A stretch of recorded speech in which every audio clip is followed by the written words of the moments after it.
दोस्तों, ख़वातीन में छाती का कैंसर, ब्रेस्ट कैंसर या ब्रेस्ट ट्यूमर क्या है? इसके बारे में हमें पता होना चाहिए।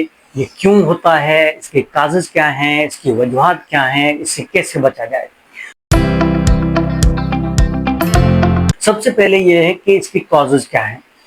ये दुनिया में मिलियंस की तादाद में ख़वातीन इस बीमारी को झेल रही हैं, लेकिन इसकी सबसे बड़ी बात यह है कि डरने की कोई बात नहीं है, क्योंकि इसका प्रॉपर ट्रीटमेंट अगर कराई जाए, टाइम पे इसका इलाज कराया जाए तो 100% क्यूरेबल है।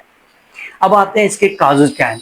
इसका पहला काज जो है हेरिडिटी फैक्टर है, फैमिली हिस्ट्री है। अगर उसके ख़वातीन में किसी को अगर इस पहले अपने वालिदैन में किसी को है, जेनेटिक फैक्टर के थ्रू उसमें लग सकता है। दूसरी बात होती है एज फैक्टर, 40 ईयर्स के बाद ज़्यादातर ख़वातीन में, ये कुछ ख़वातीन में चांस होते हैं।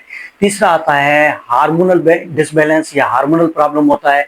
ख़वातीन में कुछ जो है एस्ट्रोजन हार्मोन इंक्रीज हो जाने की वजह से भी ब्रेस्ट कैंसर होने के चांस होते हैं। कुछ ख़वातीन ओवरवेटेड होती हैं, उसकी वजह से भी हो जाता है। कुछ ख़वातीन में जो है अनहेल्दी डाइट लेने की वजह से, पैकिंग वाली चीज़ें, डब्बे वाली चीज़ों का इस्तेमाल करने की वजह से भी ये जो है प्रॉब्लम होने के चांस होते हैं। जो ख़वातीन अल्कोहल, शराबनोशी या सिगरेट या तंबाकू का इस्तेमाल करती हैं, उसमें ये ज़्यादातर होने के चांस होते हैं। जो ख़वातीन ब्रेस्ट फीडिंग नहीं कराती, अपने बच्चे को फीड नहीं कराती, उसमें भी ये चांस होते हैं। अब आते हैं कि इसकी जो है सिम्टम्स क्या हैं। इसके सिम्टम्स ये है, छोटा सी रसोली, गुठली या लंप निकलता है ब्रेस्ट में। कुछ ख़वातीन में जो है निप्पल से ब्लीडिंग आना शुरू हो जाती है। कुछ में रेडनेस होता है, ब्रेस्ट में स्वेलिंग आती है, पेन होता है। कुछ ख़वातीन में एक्जिला यानी बगल में स्वेलिंग होती है, लिम्फ नोड निकलते हैं। तो इस टाइप की अगर कोई भी शक-शुबात हो या कोई भी अगर अलामत हो, तो जितना जल्दी हो सके अपने डॉक्टर, अपने मुआलिज को ज़रूर दिखाएं। अब आते हैं कि इसकी प्रिवेंशन क्या करें। इसकी प्रिवेंशन के लिए सबसे पहले ये है कि अपना हर ख़वातीन को चाहिए अपना मंथली खुद चेकअप करें। अगर उसको ब्रेस्ट में कोई चीज़ नज़र आती है, कोई गुठली नज़र आती है, कोई प्रॉब्लम नज़र आता है, कोई पेन है, कोई तकलीफ़ है, उसकी शक्ल में कुछ चेंजेस आए हैं, तो वो जो है अपने डॉक्टर को दिखाएं। दूसरी प्रिवेंशन ये है कि 40 ईयर्स के बाद एक्सरे, मेमोग्राफी करवाना बहुत ज़रूरी है, पता चले कि क्या मसले मसाइल तो नहीं है। एज के साथ साथ जो ओवरवेट ख़वातीन है वो अपने वेट पे कंट्रोल करें।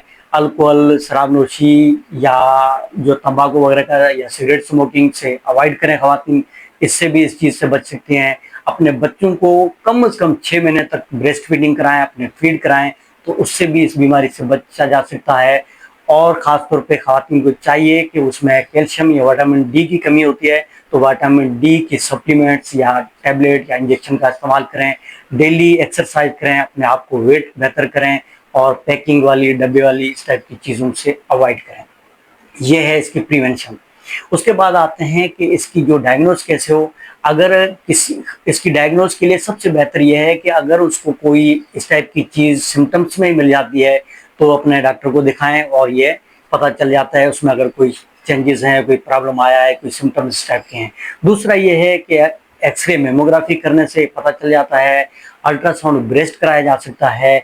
अगर कोई ट्यूमर है, कोई शक शुबात हैं, इस टाइप की चीज़ है, तो उसमें सीटी स्कैन और एमआरआई ब्रेस्ट भी कराया जा सकता है। अगर कोई ट्यूमर है तो बायोप्सी करा के उसकी डायग्नोज की जा सकती है। अब आते हैं इसकी ट्रीटमेंट क्या है। इसकी ट्रीटमेंट पे अगर कोई लंप है, कोई गुठली है, कोई रसोली है छोटी सी, तो लंपेक्टमी यानी सर्जरी होती है और जिसमें उसका लंप निकाल के बायोप्सी के लिए भेजा जा सकता है। उसके अलावा अगर कोई ब्रेस्ट की ज़्यादा कोई प्रॉब्लम है, बड़ा ट्यूमर है, तो पूरा ब्रेस्ट निकाला जा सकता है, जिसको कहते हैं मेस्टेक्टमी। उसके बाद अगर डायग्नोस हो गया है तो फिर इसमें रेडियोथेरेपी होती है, कीमोथेरेपी होती है, इसको हार्मोनल थेरेपी दी जाती है, टारगेटेड थेरेपी होती है। तो इस टाइप की चीज़ें जो हैं जिससे ये कंट्रोल किया जा सकता है। सबसे बड़ी बात यह है कि अगर इसको कोई ऐसी डायग्नोज हो रही है, कोई शक है, शुबात हैं, तो टाइमली इसका इलाज करवाएं, क्योंकि ये 100% क्यूरेबल है। अगर उसको टाइम पे ट्रीटमेंट कराई जाए, उसको हमारे पास ख़वातीन खासतौर पर लास्ट स्टेज में आती हैं, कोई शर्माना नहीं चाहिए, कोई चीज़ मर्ज़ को छुपाना नहीं चाहिए। जितना जल्दी हो सके अपने मुआलिज को ज़रूर दिखाना चाहिए। अगर वीडियो अच्छी लगी हो तो कमेंट करें, शेयर करें और मेरे चैनल को सब्सक्राइब करें। थैंक यू वेरी मच, बहुत बहुत शुक्रिया।